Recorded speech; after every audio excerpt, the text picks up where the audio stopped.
It was a stormy evening when the knock came, 3 desperate, trembling knocks that barely rose above the roaring rain.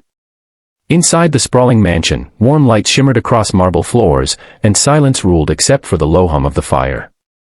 Nathan Hale, one of the city's youngest and coldest self-made millionaires, was sipping his whiskey, reviewing the latest contract that would make him even richer. His world was steel and glass, orderly, emotionless, and untouchable. But when he opened that heavy oak door, everything he believed in shattered in a single heartbeat. Standing in the downpour was a little girl, no more than 7, her brown hair soaked, her shoes muddied, her small hands clutching something close to her chest, a photo, wrinkled and torn. Her lips trembled as she looked up at him, her eyes too mature for her age, full of fear and sorrow. Then came the words that would change his life forever, words that pierced through the armor of arrogance he had built around his heart. "They hurt my mom, she's dying. Please, help us." The glass of whiskey slipped from his hand, shattering into 1,000 pieces on the floor. If you believe in kindness, second chances, and the power of compassion, please like, comment, share, and subscribe to StoryNest. Your support helps us bring more real, heartfelt stories to life. For a moment, Nathan could only stare at her, unsure if this was some cruel prank or a hallucination brought on by exhaustion. But when he looked closer, he saw the desperation in her shaking frame, the bruises on her tiny wrists, and the pleading in her eyes that no child should ever carry. Something stirred in him, something he hadn't felt in years. "Where is your mother?" he asked hoarsely, but the little girl only turned and pointed toward the distant road disappearing into darkness. Without another thought, Nathan grabbed his coat, his car keys, and followed her into the storm. The rain lashed down in sheets as they trudged through the muddy road until they reached a broken-down shack on the outskirts of the city. The roof was leaking, the windows cracked, and inside lay a woman, frail, pale, and motionless, on a makeshift bed. Her chest rose faintly with every breath, but her body trembled from fever. The moment Nathan saw her face, his world stopped spinning. He knew her. It was Elena Rivera, the woman he had once loved deeply, the woman whose heart he had broken in the ruthless pursuit of power. Years ago, before the boardrooms and the billion-dollar empire, Elena had been his light, gentle, patient, full of dreams. She had believed in him when he was just a struggling entrepreneur, had stood by him through failures and debts. But when success finally came, Nathan changed. He wanted perfection, prestige, and control. Elena's simplicity no longer fit his world of tailored suits and corporate dinners. Their breakup had been cold and final. He had walked away without looking back, until now, when she lay dying in front of him, with their daughter standing beside her. Yes, their daughter. The realization hit him like a punch to the chest. The child had his eyes, gray, deep, and unmistakable. Nathan fell to his knees beside Elena, calling her name through the storm. Her eyelids fluttered open, and a weak smile curved her cracked lips. "You came," she whispered, her voice fragile. "I told her, one day you'd come." His throat tightened as guilt and sorrow choked him. How could he have forgotten her?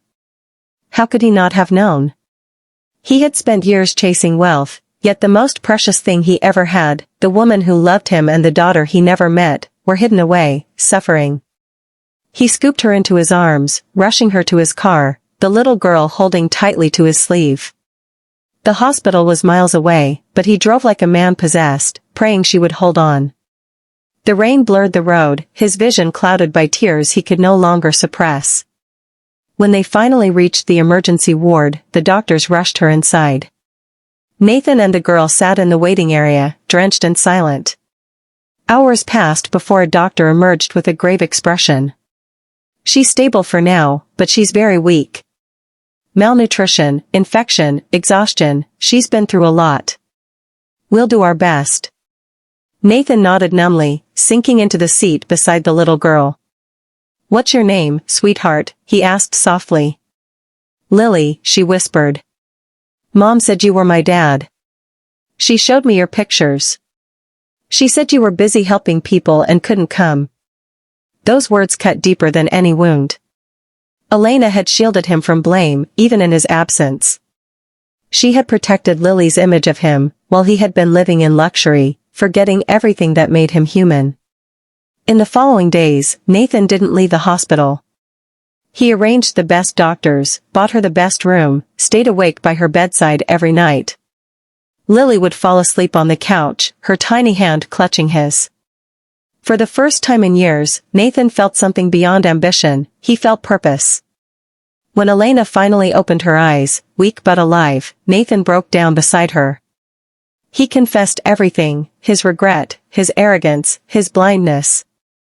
She listened in silence, her fragile fingers brushing his tears away. "I forgave you long ago," she whispered.